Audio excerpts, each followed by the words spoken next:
Scattered pictures of the smiles we left behind, smiles we gave to one another for the way we were. Okay, folks, 25 years ago, it was 1996. It was. I was in college. It was my first full year of college. Wow. So a lot of the things that we're going to talk about in 1996, I will probably relate back to college. Yeah. I know that's very exciting for all of you. I was 25 years old, so I was a young professional, but hadn't quite kind of found my way. So mid-20s, times were good. This is the year I came out of the closet. Oh. So that will be kind of an interesting, and I definitely have a story about one of the movies we didn't watch that I'll have to tell in relationship to that particular factoid of my life. But let's kind of, let's get our heads back into 1996. There was a huge blizzard on the East Coast in January. I believe we either called it Snowmageddon or the Snowpocalypse. I don't know which one that was. No, that was later. That was in 2010. This was just the blizzard of 96. Okay, so but I remember this one because I was living in D.C. at the time, and I got hit by this. Philadelphia got over 30 inches of snow in 1996 in January. So that's how the year got started. Oprah started a book club. Might have heard of it. Theodore Kaczynski, otherwise known as the Unabomber, was arrested in Montana. The U.S. launched Operation Desert Strike against Iraq. Might recall that little factoid from the news. Bill Clinton was reelected for a second term. This is all very pre-Monica. Tupac Shakur was killed in Los Angeles that year, and General Motors introduced the world's very first electric car. So all of that happened 25 years ago, and a whole bunch of movies were released. So many movies. We can't talk about them all, which always breaks our heart, but we did pick 7 that we're going to talk about in our 1996 preview. But let's go ahead and just rub some salt in the wound, shall we? And talk about the ones that we're not going to talk about. And maybe we have little tidbits to share about some of these that won't make it into our regular episodes because we couldn't get to them. So some of the movies that we're not going to talk about, well, let's start with Secrets and Lies, which I lobbied hard for inclusion in our season 3 drinking game. It did not happen. I'm not bitter about it still at all. But I think everybody should go see that movie because it's fucking phenomenal and it's amazing. And I sense no bitterness from you whatsoever, Allie. Zero. Marianne Jean-Baptiste, who is a feature in that movie, is also in... If you've ever seen the show Without a Trace, she is in that. That's actually how I met her. Like, we're friends. But anyway, she's fantastic. Brenda Blethyn. Go see it. Just go see it. And then honestly, if you want to DM me on Facebook and we can have a conversation about it. We're also, for better or for worse, not talking about The English Patient, which I don't know, a little ditty you might have heard of. Also a very long, drawn-out book and a very long, drawn-out movie. But Ralph Fiennes at his hottest, I will say. That is true. I have heard this movie described, and I love this description, as it's 2 movies that were smushed together. Mm-hmm. And there's a red and orange movie starring hot Ralph Fiennes in the desert. And then there's this lovely blue and green movie starring Julianne Binoche and a piece of driftwood, which is Ralph Fiennes after his accident, in the south of France. And the blue and green movie starring Juliette Binoche is actually lovely. And the red and orange movie is tedious and boring and awful. And if they had just made the whole movie, the blue and green movie, it would have only been about an hour and a half long. Right. This movie's so long. It could have had a few flashbacks where you needed them, and that would have been it, because Juliette Binoche doesn't even appear in the old movie, and the whole movie could have been about her, and she could have won Best Actress instead of Best Supporting Actress, and we would have been much happier. But as it is, we weren't going to put ourselves through that. Like, there's just some stuff about, doing these and watching our homework. We're just like, no. Yeah, no. And also the book, I have not read the book, but I've heard the book is also very long and tedious. So, I mean, honestly, we got nothing but time these days if that interests you, but we will not be talking about it. We are not talking about, also for better or for worse, the very quirky Mars Attacks, which features literally everyone in Hollywood, plus directed by Tim Burton. I have not actually ever seen this movie. It did not appeal to me in any way. It's a fun movie, but it feels like Tim Burton was on his high, and they would let him make anything at this point. It's basically what this movie was, because it was just like insane. threw a bunch of stuff together. Yeah. Yeah.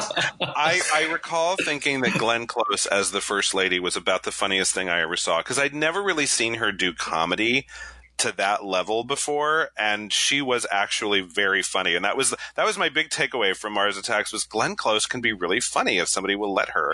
But she's barely in it. I mean, you blink and you miss her, because like you said, everyone's in this movie.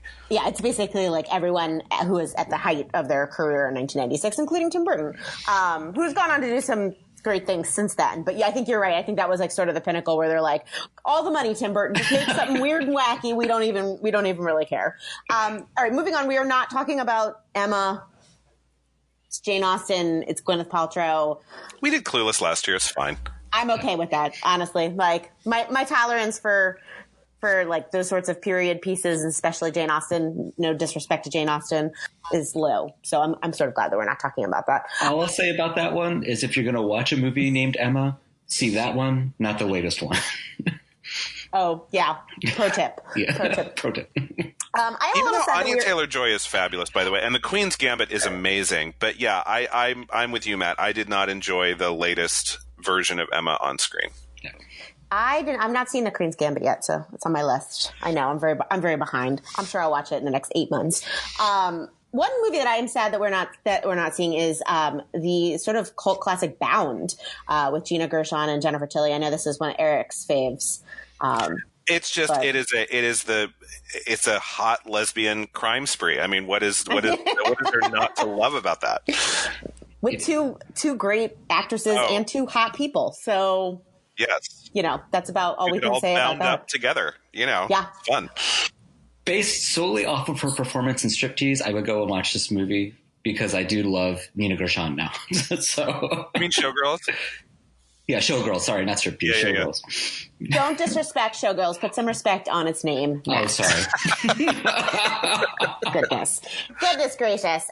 Okay, so other things we're not talking about include That Thing You Do, just a 50s movie directed by Tom Hanks. Was that his first directorial debut? I think so, yeah. Starring the very hunky Tom Everett Scott. I've actually never seen that. It doesn't interest me in the least, but there are a lot of acolytes of that movie. There are a lot of people who love that movie. We're not talking about Sling Blade. Mm-hmm. Oscar winner that year, Billy Bob Thornton. I just remember after we saw that movie, everyone just walked around going, favorite thing to do. We are not sadly talking about the Celluloid Closet, but I do believe, Eric, correct me if I'm wrong, that is worth your time to go and watch. It is so good. It is up until, again, now it's 25 years old, which as a documentary makes it a little like, you just want it to go on. But it's from the beginning of Hollywood to the mid-90s, how gay people were treated by Hollywood, and it is fascinating. There was a period in time where you couldn't put a gay person on screen unless they died, usually a horrific and violent death towards the end of the movie. So there's this whole montage of gay characters getting killed that, when it's spliced together the way it is, it's actually kind of funny. Because they're not real, they're in the movies, but it does kind of show you how Hollywood does sometimes lead the culture, right? In terms of, Hollywood kind of got on board thinking that gay people were human beings a long time before the rest of the world kind of caught up to them, and it's an interesting look at that. So yeah, definitely check that out. If it were a little bit more current, I would say it's absolutely something we should have watched, but it's fine. And then last but not least, and I am really sad about this because this was sort of a pivotal movie for me growing up. As an older teen in 1996, we are not talking about Jerry Maguire, which I think would be fascinating, not just because the movie is so great, but sort of the trajectory of the careers of the people who made this movie, and sort of how this became a blueprint for like jerky guy, sweet girl. She still loves him, but he's like kind of an ass. So I think from a cultural standpoint, she completes him, but he's in love with her kid. He's not in love with her. He sort of like forces himself. Anyway, we're not talking about this movie, but I think it would be interesting from a cultural perspective, and especially from like Cuba Gooding Jr. being 100% worthy of the Oscar, and then like doing movies a few years later entitled Boat Trip. But we're not talking about that. Who would have predicted 2 Oscars in Renee Zellweger's future after this movie? Yeah. Yeah, and this was her big feature film, and I think it's a real sort of touchstone about a lot of things. But sadly, we are not talking about that. But if you want to DM me and have a conversation, I'm open. I just remember she had that 2-line cameo in Reality Bites that we watched 2 years ago, and it was just like, that was Renee Zellweger, and I was like, sure was, for like 2 lines, because this is before Jerry Maguire, so nobody knew who she was. Yeah. Yep. Some other movies that we won't be watching this year: Beautiful Girls, with Timothy Hutton and Matt Dillon, Uma Thurman, and Natalie Portman. I have never seen this movie. It's so good. It's so good. Natalie Portman was maybe 12 or 13 when she made this movie, and she's absolutely holds her own with everybody else in this cast. And I was just crushing on Timothy Hutton so hard. He was at his peak cuteness in this. Agreed. He's kind of like this, decent guy, but surrounded by assholes and kind of maybe tempted to do asshole things. But, struggles with that mightily, which, whatever, get over it. Just don't be an asshole. But, it was awfully cute watching him struggle over an ice fishing hole with Uma Thurman in the snow. And I feel like that was sort of the beginning of those sorts of like movies about Boston, made by Boston people, starring Boston people, that Ben Affleck and Matt Damon sort of took over the crown. Yeah, Michael Rappaport is like, if you look up like, Boston dude / douchebag, they're like, there he Boston is. white dudes. And he's got a hilarious monologue in this. Rosie O'Donnell is in this movie, and she has a really funny monologue. Of course, she sounds nothing like Boston. She can't change the way she talks. She's New York through and through, but it works. It's funny. She's going through a grocery store ranting about why men are such jerks, and it is the funniest, and Timothy Hutton and Matt Dillon are just kind of following behind like little lapdogs as she just rants and raves her way through the grocery store, and it's hysterical. Matt, go see this movie. It's really fun. Yeah, okay. It's really fun. We also will be skipping Hamlet with Kenneth Branagh in it. Was this after the one with Mel Gibson? Yes. Because there was 2 Hamlets around the same time. Yep, it was. Okay. It was. And you know why? Because he totally would have cast Helena Bonham Carter had she not just played Ophelia opposite Mel Gibson. But this was famous for doing the entire script, which, spoiler, bad idea. Because here's the thing to know about Shakespeare.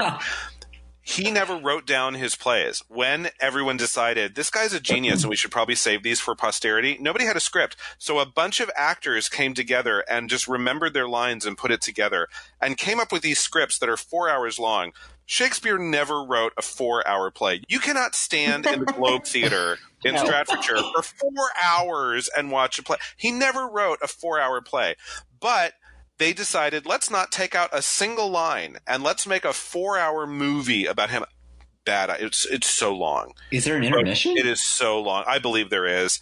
Oh God. But it is. I mean, the cast is packed to the gills with amazing people. Kate Winslet plays Ophelia. Julie Christie plays Gertrude. Just the creme de la creme of British, actors that were amazing at the time are just all over this movie, and it's so long. I mean, Hamlet is my least favorite Shakespearean play, so now that you say that it's 4 hours, I'm going to that much more not see it. Yeah, and unfortunately the only other really screen version that's there for us that's accessible is the Mel Gibson version, which, which does have Glenn Close. Glenn Close and Helena Bonham Carter are amazing, and they're both in it, but, hey. You know how we feel about Mel Gibson. Yeah, we don't have to go into it today. Another movie we'll be skipping, which I'm kind of sad about, because had I seen this in 1996, it probably would have changed the trajectory of my life, is A Beautiful Thing. Ooh. I've never even heard of this movie. Oh, it's so good. Oh, Allie, it's so good. It is the story of 2 little British boys who fall in love in the projects in London. And I had just come out of the closet. I was visiting a friend of mine, shout out to Rebecca, in Thanksgiving. And I got there, and she was interning at a theater. I'm going to try to make this a short story, but she was busy and couldn't pick me up. So I said, that's fine. I'll get a cab to your house. She left me a key under the mat, so I just dropped my stuff in. Her dog would not let me stay in the house because was growling at me and was like, okay, I'm just going to, I'll have to walk around, I guess, for like 4 hours until Rebecca can come home. So there was a movie theater across the street from her apartment at a little shopping mall. And it was an indie movie theater. And I thought, okay, well, I'll just go see the next thing that's playing. So I walked up to the booth. booth, and the next thing that was playing was this movie called Beautiful Thing. Never heard of it. Walked in, had no idea what I was watching, and for the first hour, it's this movie about kids growing up in the projects in London, but it's funny and it's warm, and all of a sudden these two boys realize they're in love with each other. And then they have the most, it's beautiful, really is beautiful, but they're like making out in the woods while chasing each other, and just, it's young love, and it's just all this stuff. And I was a puddle. I mean, I walked out of that movie just glowing. It is the sweetest film, and it's so good. It's just, I'm sad that we're not watching it too this time, because if there had been room, it was on my list. It was in my cards when we were playing the game, and I thought if we get a little further, but there are just others that were a little bit more iconic that made it up there in front, because most people, like Allie in America, have never heard of this movie. It was this little independent British film, but so good.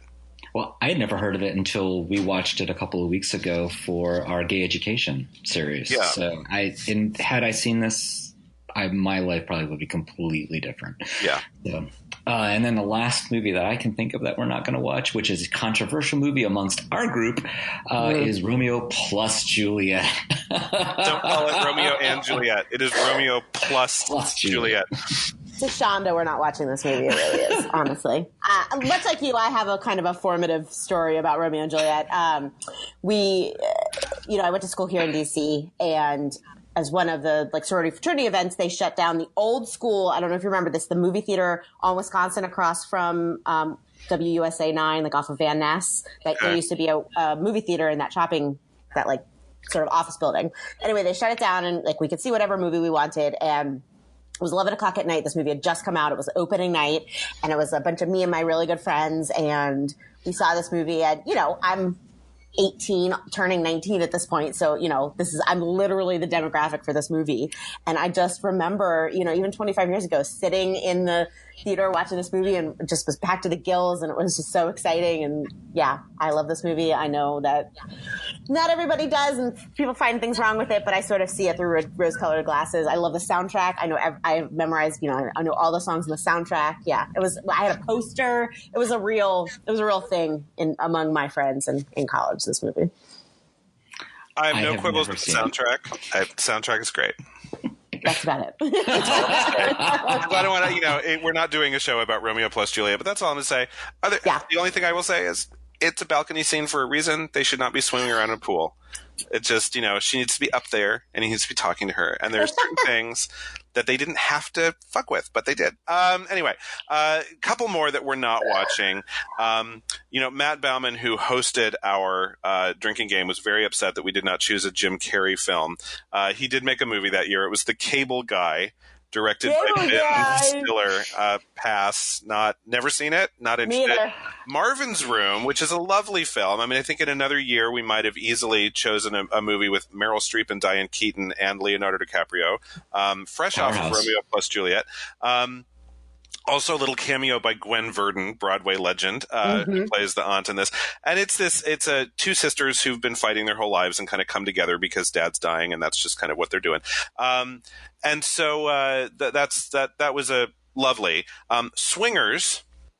I am sad about this. This was another pivotal mover. It's so money. Yeah. So you're so money and you don't even know it. This was another pivotal college movie for me. Yeah. Vince Vaughn and Jon Favreau, not of Pod Save America, but Jon Favreau, who now directs all the Marvel movies, was in this. And then another movie, a little movie that I think was just, it was one of those sleepers that everyone all of a sudden had to see. It's about these two Italian brothers who ran a restaurant, and it's just about how they squabbled all the time. Big Night, starring Tony Shalhoub and Stanley Tucci, which is just, have you ever seen this movie? No. It's hysterical. I mean, it's just the two of them and their names are Primo and Secundo because they are the first and second sons. That's what their parents named. Oh my gosh. That's hilarious. And Stanley Tucci's trying to make the restaurant like a successful business, but Tony Shalhoub is a chef and he's an artist in the kitchen, and so you can't order two starches on the same plate because it disturbs his artistic sensibilities, and it's so funny. I mean, it's just big Italian feeling all over the screen, and Tony Shalhoub is not Italian, but he plays a very good Italian. So let's get into the movies we will actually be seeing. So folks, if you're taking notes and you want to watch the films before we talk about them, this is your list in order. of the movies you want to see, because one thing to know about the Rerun Project, we do not give two fucks about spoilers. No. You've had 25 years to see these movies. We expect that you have seen them before you tune in, and if you haven't, we're going to spoil them for you, and that's just fine. The very first film we'll be kicking it off with is The Birdcage, starring Robin Williams and Nathan Lane and Callista Flockhart and Diane Keaton and Gene Hackman, and just a great cast, written by Elaine May, based on La Cage aux Folles, directed by Mike Nichols. What's not to love? As it turns out, there is something about this movie that I don't love. A little quick teaser as to what we'll be talking about next week. Their kid needs to be kicked into the sun. The worst. He is such an asshole. And, the whole movie does kind of hinge upon, they do all of this out of love for him. And, I watched it recently. I'm like, he doesn't deserve it. No. This kid does not deserve what you're doing for him. So that was something that kind of, and I loved it completely when it came out. Now I'm a little like, I don't get that, but we'll talk about it. So anyway, that's the first one on our list. The second movie we'll be watching is Trainspotting. I love this movie. I've only seen it once or twice, but there are scenes inside this film that are so memorable to the point where they're just burned inside your brain. You can't stop thinking about them. I'm scared to watch this again because I couldn't stop thinking about them either, and I was relieved when some of those images finally left my brain. I watched a lot of this movie through the squares made by crisscrossing my fingers in front of my face. And we're okay. So we're going to go back. We're going to do it. We're going to do it. I will watch. I've never seen it, so this will be new for me. Oh, it doesn't take long. Allie, I'm just going to tell you, this movie is not going to warm you up. No. Just gird your loins and jump in, because, boy. Yeah, because you get pushed into the deep end real quick. Yeah, and I'm not squeamish. None of that stuff bothers me, so I feel confident that I'm going to like this movie. Okay, famous last words. We'll see what happens when we actually... You heard it here first. It's recorded for all posterity now. Year 1945 looks great. There's no stinkers here. Yeah.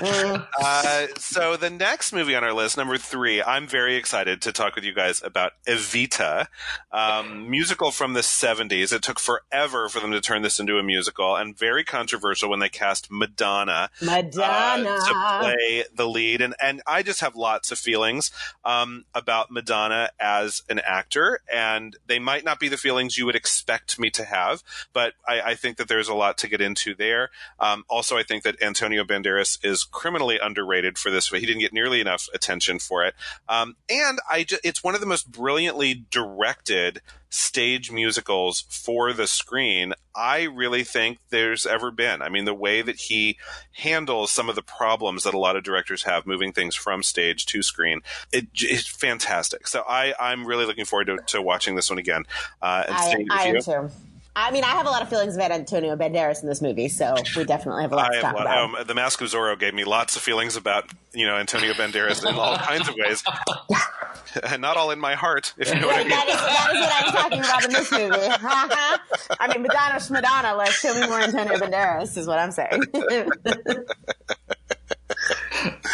Oh, goodness. The fourth movie that we'll be watching is Shine. Shine is, I guess it would be not really an art house movie because it did really well at the Oscars. But this is 1996 was a year where my theatrical taste, my cinematic taste, were not broadened yet, so I didn't see this movie. But having seen Jeffrey Rush over the years, I mean, he is such an amazing character actor, and he won Best Actor for this film. I can't not go back and watch this movie. So I'm super excited that we are actually seeing this movie, and we're going to discuss it. Because this is his breakout role, and I don't know that anybody had actually really seen him, at least on this side of the ocean. I'd very never often. heard of him when he won the Oscar, and I was like, who is that? And true confession time, I have never seen this film. Same. So, cool. So we'll all be brand new to it. Oh, it's a first for all of us. Nice. Yeah. None of us have seen. Yeah. And I mean, and it's funny because he's not sort of like a traditional leading man. He's not dashing. He's not, he's obviously very interesting and an amazing actor. But, when he got his Oscar and walked up on the stage, I was like, huh? What? And I believe in this film, it's a true story of a man who is a musician, and I believe he is also, I think, what we would now say neurodiverse, in terms of he had some mental challenges, and so there's a lot to play in this, so it should be interesting. Yeah. Next up after that is, this is my number one pick. There's no way we could do 1996 without talking about Scream, which basically, reset the whole concept of scary movies, kind of just turned it right on its head. It's so good. They play it, it's sort of written tongue-in-cheek, but the actors don't play it tongue-in-cheek. It was Wes Craven's, it was his directorial debut. Oh, no. I think he'd made some very traditional kind of like just horror slasher movies before. And he decided just with this one just to be really self-referential and smart. And it's really fun. It's and so good. Scary. I mean, and truly really scary. It's really scary. Most of you will know what I'm talking about. Watch the movie if you don't. But the opening scene with Drew Barrymore still scares the shit out of me. And I've seen this movie like 5 times. So, yeah, I'm really excited to talk about that. And then I'm even more excited to talk about the next movie, which is Fargo, which, Frances McDormand won Best Actress. It's Best Original Screenplay. I have never seen it. Oh, my God. So good. I have to say, this is, out of all of the movies that we were watching this entire season, this is probably my number one excitement to have a reason to watch it. Just because I hear such good things about it. I love a Coen Brothers movie. I love a noir. I love a detective movie. I love all of those things. So I'm really, really, really highly anticipate that. Frances McDormand is amazing in this film. Oh, it's so good. And it's such a short movie. My only, it's a great problem to have. My only problem with Fargo is that it's over and you're like, that's it? It's over? I want so much more. But, that's a gift because usually it's the other way around and that's never fun. Ain't that the truth? We're going to end the season with the movie that beat out Secrets and Lies. I'm so sorry. But my third choice, where I won the battle round at the end, was The First Wives Club, starring Diane Keaton and Bette Midler and Goldie Hawn as 3 women, and Stockard Channing, really, as 4 women whose husbands leave them for younger versions, and how 3 of them band together to get their revenge. So good. And it's interesting, it's funny because this was, and I never really put this together until a couple years ago. I'm like, wait a minute, Bette Midler and Sarah Jessica Parker played sisters in Hocus Pocus like 3 years before this, and now they're like these 2 women on the other sides of this. Dan Hedaya, who is not like a man that you would, jump off a bridge, fight over, but they're fighting over, Morty and his Mattress Emporium. It's fun. It's funny. It's a caper, but there's also a lot of, I think, really good, interesting things to say about how Hollywood looks at women and aging, and not only in terms of an actress's career, but just in general. Like, what is this movie saying to women in their 50s at the time about, their worth and their ability to kind of go out in the world and kick ass. And so it is kind of that feminist empowering thing going on at the same time, which I always love. So that's our season, folks. Our 1996 mini season is coming up. There's only one movie here that I have not seen. One movie that I'm dreading watching again. Thanks, Matt. And all the rest, I know there are not a lot of skips for this for me. There might be. I don't think so. Who knows? I mean, I'm not going to say none because I haven't seen all these movies, but I'm really excited to watch these again, and super excited to talk about them with the 2 of you. I think it's going to be really fun. Yeah, we really had an abundance of riches for this particular year. We did.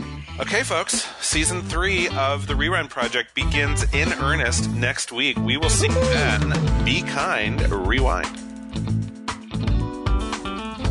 You've been listening to The Rewind Project. You can find us wherever you get your podcasts, including Apple Podcasts, Stitcher, Radio Public, and Google Play.